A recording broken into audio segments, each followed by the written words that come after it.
Praise the Lord. Hallelujah. Good evening from wherever you are watching me this evening. This is your program, The Mindset Revolution.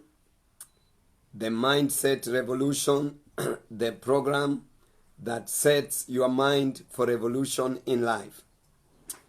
Your mind is where everything that happens in your lives begins and it ends there.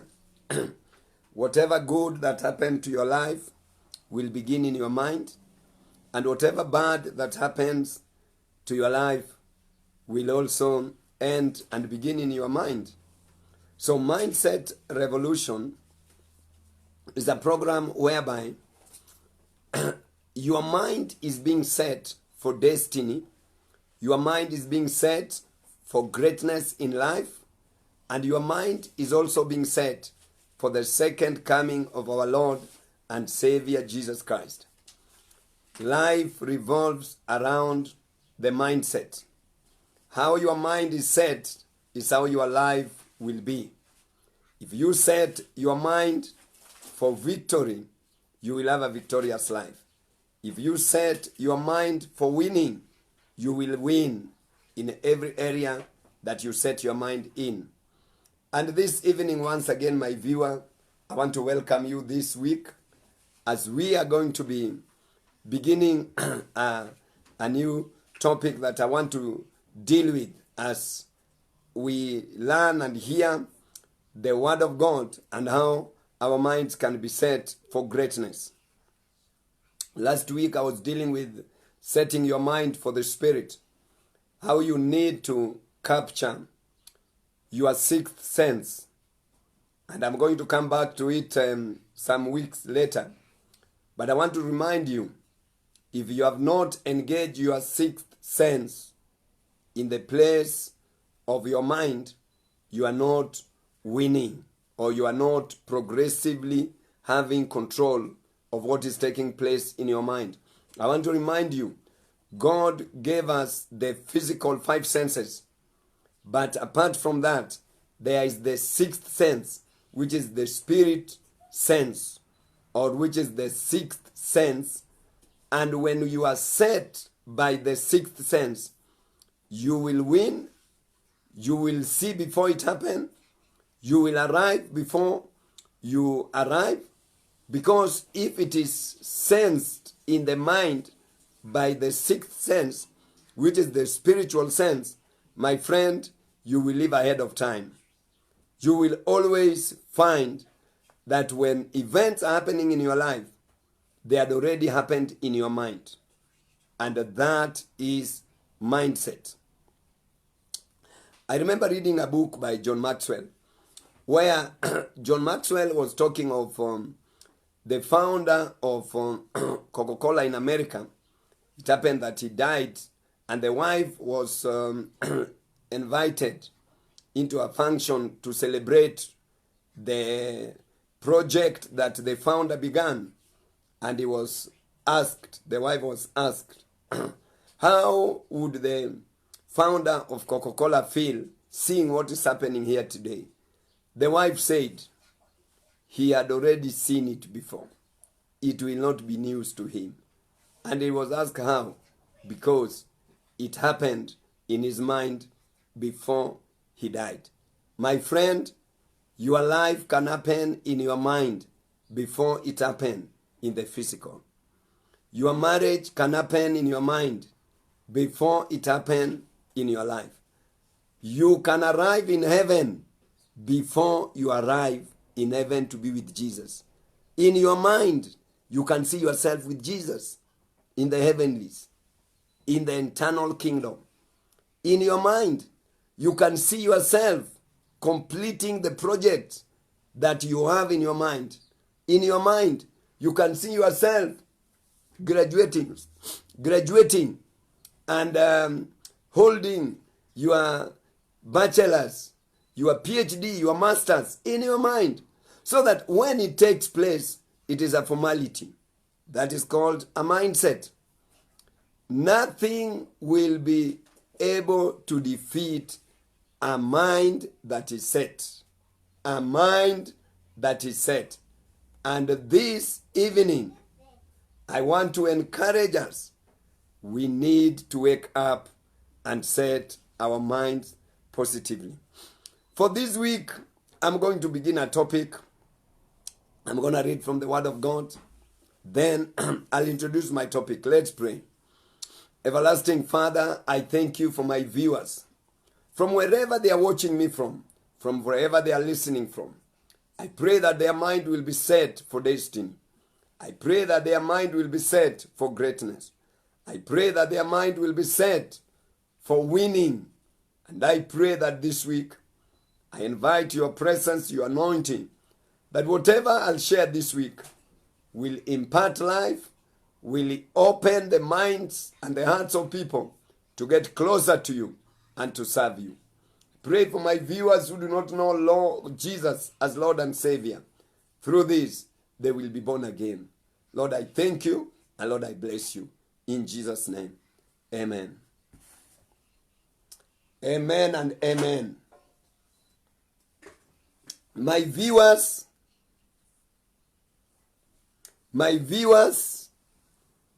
once again, I want to introduce to you a topic: the war in the mind, or the battle in the mind. Your mind is a battleground. It is a war zone. It is the ground that you win or you lose wars. Life is about wars. In life, we fight to win, and sometimes we lose in the fight. And I'm going to take you this week on how you can engage your mind into wars and you win and you become victorious. That will be this week. The wars in the mind, the battle in the mind. How you are able to get into a place whereby you begin to engage your mind in the place of war. And you fight and you win. Because if you can win a war in your mind, my friend, you will win a war in the real life. From the Word of God in the book of 2 Corinthians, chapter 10 and verses 3, 4 and 5. This is what the Word of God says. For though we walk in the flesh, we do not war according to the flesh.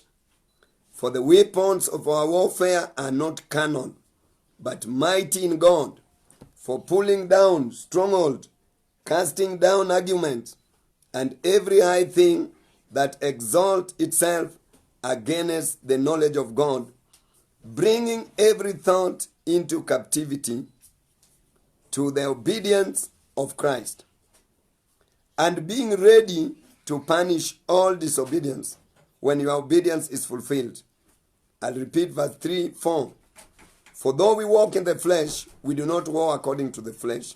For the weapon of our warfare are mighty, and they are not carnal, but mighty in God for pulling down strongholds. My friend, though we live in the flesh, we do not war according to the flesh. Though we walk in the flesh, we do not walk according to the flesh. There are two kinds of wars that I want to bring to your attention. The war in the flesh and the war in the spirit, which is the war in the mind. My friends, the war in the flesh, which is called here the carnal war, is when you fight with your hands. Is when you try to prove to people that you are strong and that you can win in the physical. I want you to know, when you take your war in the physical, that is in your body, you use guns, you use knives or pangas or weapons that are physical. My friend, the chances of you winning will be a foolish winning.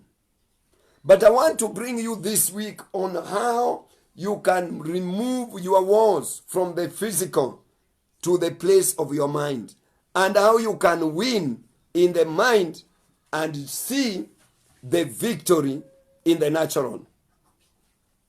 Why was Paul trying to bring this to the church of Corinth? By telling them, though we are living in the physical, we are not dealing with the things in the physical first. I told you man is a spirit with a soul living in a body.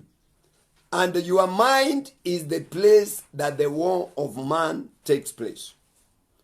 And if you are going to be winning in life, my friend, you must take control of your mind at war. What wars am I talking about? Life is about war. You are a student, you are watching me. You are fighting to win the exam. You are fighting to graduate. You are a young man. You are trusting God to get married. You are at war. You want to arrive in a place that you become a husband, you become a wife. The challenges you are facing are fighting against you. You don't win them by getting any lady to marry and getting any man to marry you. No, you win them in the place of the mind. You are working in an office. You are working in a company. You are doing your business. You are at war. You want to have results. You want to have projects met. You want to have deadlines met. My friend, the war that you have been going through, when you take statistics in your life, some you lost, some you won. I'm going to tell you how you can begin to win in the place of your mind. Whether in the marriage, whether in the business, whether in your physical health. Because if you are sick in your mind, then you are really sick. If you are defeated in your mind, then you are really defeated. If you overcome in the place of mind, then you are an overcomer. Now, when Paul is saying that we don't war in the flesh, or we don't war in the carnal, then where do we war? And that is what I called the mind. The battle is in the mind. The battle you are going through right now, my friend, in the place of your life, any area, that battle is in your mind. Why am I saying through? Why am I saying so? I'm going to let you know that anytime an event happens into your life, that event ends up changing the way you think, changing the way you talk, changing the way you behave. Why? Because an event that is ugly, that is wrong, that is negative, or that is hurting, will take control of your mind to the extent that you talk evil, you talk negatively, and you behave evil, because the war, the real war, is in the mind. And I'm going to tell you how you need to begin to take control of the battleground. That is your mind. That will be the today. Tomorrow I'll build it up. How you need to begin to take control of the battleground. A battleground is an area that the enemy comes to attack. Let me use this. In the army, the military base, if it can be captured, then the country is captured. Now, in any country, there are certain places that are properly guarded, because if you take control of them, you have taken over a country. My friend, your mind is that headquarter. Actually, our mind, it is called head. The word head means it is above, it is leading. Your head is your headquarter for success, for the blessings, for anything that God will do in your life. Your head is your headquarter for your marriage, for your ministry, for your career. Your head is your headquarter for anything else that you do. You consult your head before you consult any other place. And that is why it is the field or the ground where the wars are won or are defeated.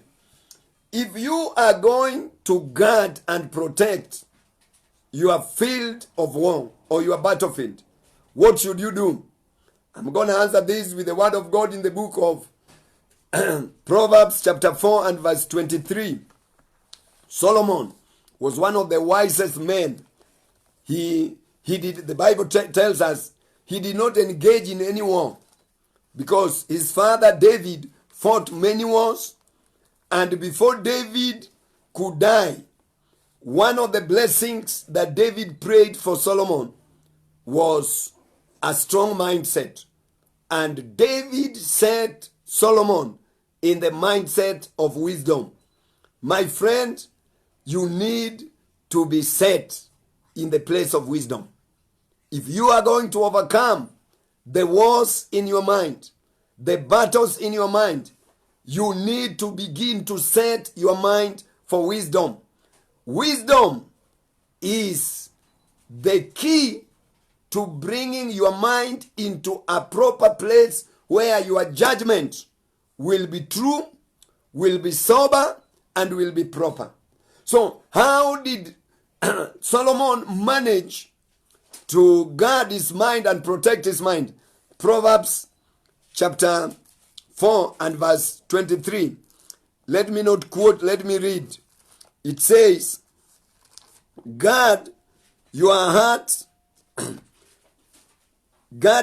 with all diligence, for out of it springs the issues of life. The other verse should say, keep your heart with all diligence, for out of it comes the issue of life. My viewer, my listener, your heart is the gate to your mind. Your heart is the entrance to your mind. Your heart is also the exit to your mind. If your mind is gonna be entered, anything that comes in your mind comes through your heart. Let me give you a simple example. If, let's say, I'll use myself, I told my wife I love her before we got married. Those words, I love her, entered her heart before they could enter in her mind. What do I mean? The gate to her mind was her heart. Anybody that will enter your mind will enter your mind through your heart. I want to challenge you. If you are going to win wars in your mind, you must begin to guard what enters your heart. I'll give you another simple example. If I come to you and I tell you, you are stupid, you are useless, you are nothing, those words will not enter your mind before your heart is open for those words. So when you open your heart for those words, then those words will now enter in the place of the mind to have residence. And that is when now you begin to fight with those words. You begin to get discouraged, or you begin to get angry, or you begin to get agitating because of those words. Why? Because they are no longer just in your heart. They have been transplanted to your mind. You remember I told you, your heart is a seedbed where whatever is planted comes in, but the transplant takes place into the mind. Now, this week I want to let you know, your mind is a gate. It is an entrance. It is an exit to your mind or from your mind. If you are going to be strong and win in your mind, you must begin to guard your heart. My friend, your heart is the beginning of any issue in your life. Your heart is the source where things move to the place of your mind. When your heart is open, your mind will receive. It's like if you are coming to my house and I lock my gate, you cannot knock my door. You will stay outside the gate. I pray for you this evening. May the gates of your heart be locked against evil, sin, things that are not setting you for goodness, greatness, and for life. There are wars that you must not get involved in by just stopping them at the gate of your heart, so that they will not come and become part and parcel of your mind by thinking, by meditation. There are people that you must lock them outside the gate of your heart. They must not be part and parcel of you in your heart. They will discourage you. They will pull you down. They will subtract from you. Instead of multiplying you, increasing you, adding you, they will subtract you. They will divide you. And when you meet them at the gate of your heart, lock the gate of your heart. My viewer, my listener, I don't know who I'm talking to, but I can hear in the spirit, your heart must be guarded.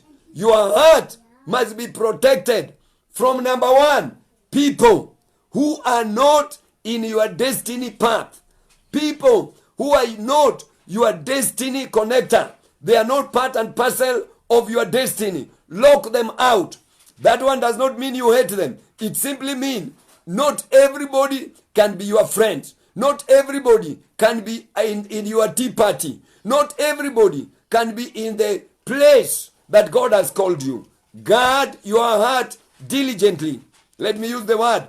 Guard your heart jealously. Because if you don't guard your heart with jealousy, your heart will rob you your destiny by allowing things to enter in your mind. I'll say like this. As a pastor, one of the hardest things I've seen is trying to stop a woman who has loved a man in the place of mind. That woman can kill you or do anything. Because a love in the mind, it is only God and the person who can help the person to stop. Because when it enters the place of mind, it is intoxicating. It is being drunk by love. And my friend, you are not going to be winning wars when you allow evil to intoxicate your mind. When you allow fear to intoxicate your mind. When you allow lies to intoxicate your mind. When you allow pride to intoxicate your mind. There are people that they believe they are right. Because what they received entered their heart and managed to be planted in their mind. Now, they are walking with pride. If you tell them that they are wrong, they cannot agree with you. If you give them a sober counsel, they cannot welcome you. Why?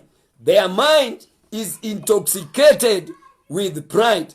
My viewer, my listener, if you are going to begin to win the wars in your mind, be in the marriage, be in the business, be in the career, be in any area, begin to check what are the padlocks you are put at the gate of your heart. When you come to any gate, that let's say you go to bank, there are a number of security. Number one is camera. Why do they put camera? So that they can see the enemy coming from afar. I pray for you. May you have spiritual cameras at the entrance of your heart. Before anybody comes, you have seen he's a liar. He's foolish. You have seen he's a destroyer. You have seen he's not going to help you. My friend, not only do you need cameras, you also need security gates. Why? If you don't put a security gate, then Jack and Dick and all kinds of manner of people and things will come into your heart. And if they enter your heart, they will already have to go to your mind. Security gates. This is whereby now you don't have to give your padlock of your heart to a man, to a system, to a religion. Some of you are hearing me. We have given them the security key or the padlock key, the key of our hearts to spiritual people. So they control what you eat. They control who you marry. They control where you live. My friend, open yourself. This should not be so. God did not save you to hand your life over to a man. God, by his Spirit, he wants to set you and make you use your sixth sense so that life will make a meaning for you. But when the padlock of your heart is being controlled by a spiritual man in the name, he or she is your mentor or is your father. My friend, all fathers in the ministry are not supposed to control spiritual sons. God does not control us. He is our father and is the father above all fathers. So human father cannot be a father beyond God. Wake up. Begin to have the keys to your heart. Have them. Let me speak to the married. Your husband is controlling you. Controlling what to buy. Controlling what to eat. Your wife is controlling you. She does not want you to live as a man or to live as a woman. That is slavery. Wake up. Take the control of your heart. Take the keys. I normally advise young ladies when they are getting men who want to propose to them and love them. I tell them, God gave you chambers of your heart. So if a man tells you that he loves you, give him one key of a room. The first one is the key of listening. Give him just that key to listen. Listen to him. If he will take care of that room of listening, then you can give him the key of the waiting room. You understand? Put him in a waiting room. See how he will play with that room. Then you open one room of your heart at time at a go. But if a man comes to your life, you give him all the keys of your life. If the man mess you up, you will want to commit suicide. You will want to die. My friend, I don't know where you have taken your heart, your keys. But this evening, I'm here to speak to you. The key to your heart must be in your hands. You must check and lock. And the other thing, if you don't have the keys to your heart, you need to employ a security guard. This is now the council. These are now the wise men. Before you make some decision, you do some things, you must be able to have some counsel. And I believe that this is where David was able to tell Solomon. If you read the book of Proverbs, it is a book of wisdom, wise counsel, practical wisdom. My viewer, my listener, if you are going to win the war in your mind, begin to guard your heart. Your heart must not be owned, controlled by men. Jesus Christ has come in your heart. He has saved you. He must be the one controlling your heart, guiding your heart. 3 ways that you are able to make sure that your heart is guarded as I conclude. Number 1, you must realize your heart is able to receive information by hearing. I want to let you know, if you are going to guard your heart, hear whatever is spoken or is taking place around you, but listen to what God says. Don't listen to everything. In everything spoken and said, listen to the voice of God. Listen to what your destiny needs. I cannot stop hearing sound. When I'm driving, cars are making sound, are passing. But if I put my radio on in my car, I will listen to that good music. I will listen to that good FM. My friend, that is how you must behave. Let there be noise. Let them talk. Let them things happen. But you listen to the music that you have chosen. You listen to the sound that responds to you. You listen to the music that you can dance for. Hear everything. Listen to your music. Dance to your music. If you develop that mindset, my brother, my sister, you are not going to find wars taking place in your mind, because you have already used a sieve. You sieve what will go in your heart, and those that does not need to go, you block. Number two, as long as we are alive, we will see many things by our eyes. Whatever you see has no problem. Let me use the word. Before you can see, you look. Look for let things that are around you, look at them. But see your vision. See your dreams. See your calling. See your business. See your marriage. See your purpose in this life. You can look everywhere. No problem. Look. As you pass, you look. Let's say you pass in town. You may look women. They may look beautiful. But don't see them. Only see your wife. That is the one God has given you. When you go at the place of work, you will see people. You will look at people stealing from the company, stealing from the government. Don't worry. You look. But see that you don't steal from the government. See that you don't rob your boss, your company. See that you don't steal. My friend, when you separate seeing from looking, your heart will be guarded. You will be focused. You will be a man with a dream, a man with a vision. And that is what the devil does not want you to have. This evening, I challenge you and I speak to you. Do not allow your heart to look everything and accept everything. See your destiny. See your dream. See your vision. Look at Joseph. Potiphar's wife was beautiful to be looked at. But Joseph did not see her. Joseph saw the dream to be a prime minister. He saw the dream to be the man that will save his family and his nation. Tonight, I know you are seeing many things. You are looking at many things.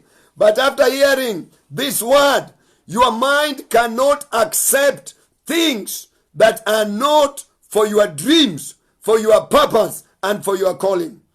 Finally, my friend, you must realize that as we continue, there are many things that this life will want us to believe. They will want you to believe any doctrine. They will want you to believe anything that is happening. My friend, whatever they want you to believe, that is no problem. But trust in God and trust the word of God.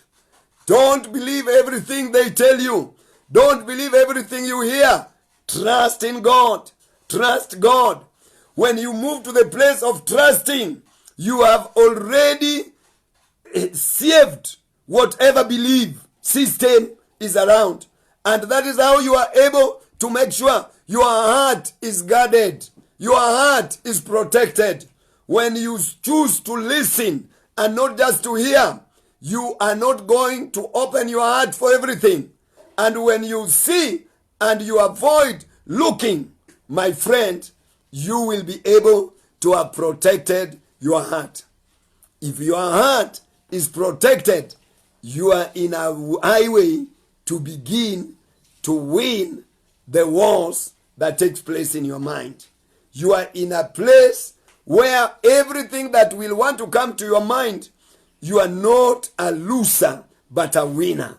This is, you have guarded your heart with all diligence, with all your strength, and with all your power. I want to pray for you that this evening, after you have heard me, your heart will be guarded, protected against all manner of malice, doctrines, evil, sin, and enemies. People who want you dead, sick, poor, fail, all manner of lack of happening to you. Jesus is saying, guard your heart with all diligence. From out of it comes the issues of life. Let's pray. Father, I thank you for my viewer. I thank you that the war in the mind, the battle in the mind, the beginning to win it is when our hearts are guarded, our minds are guarded. Father, I pray that those who have heard me They will guard their heart with all diligence. They will look, but they choose to see. They will hear, but they choose to listen. They will believe, but they choose to trust. I pray as they do this, you will enable them to guard the gate of their mind, which is the heart. When this takes place, Jehovah God, I pray they will allow the right, what need to be in their mind, so that their mind will be strong, sound, and proper. Lord, I thank you, and Lord, I bless you. For in Jesus' name, I pray and I believe. Amen. God bless you. From where you are listening from, maybe you are not saved. You are not born again. This is Mindset Revolution. Your life needs a revolution. Setting your mind for Christ, for destiny, for greatness. Make this prayer after me before we end. Knowing the gate to your mind is your heart. You can choose to believe what I'm telling you, that Jesus is the Savior and the only true Savior in this life. That one you can choose and believe and trust it. Why? If you do that, Jesus said, He will never leave you nor forsake you. He will be with you in eternal life. And that is only possible when the gate of your mind, which is your heart, is open for Jesus. Make this prayer after me. Say, Lord Jesus, I open my heart to you. I come to you. I'm a sinner. Forgive me all my sins. Write my name in the Lamb's Book of Life. And from today, I choose you to walk with you and live for you. In Jesus' name, I've prayed and I've believed. Amen. God bless you. Now you are born again. Now you are a new creation. Contact me through my inbox or my emails. You can get them on my Facebook, and the Lord will bless you. God bless you, everyone, for being here listening. I can see Wycliffe Ngodo. God bless you. I can see Monica Gidinji. God bless you. I can see Diro. God bless you. I can see my friend Elijah Wachira, Baba Elias, all the way from Nairobi. God bless you. This is a Mindset Revolution.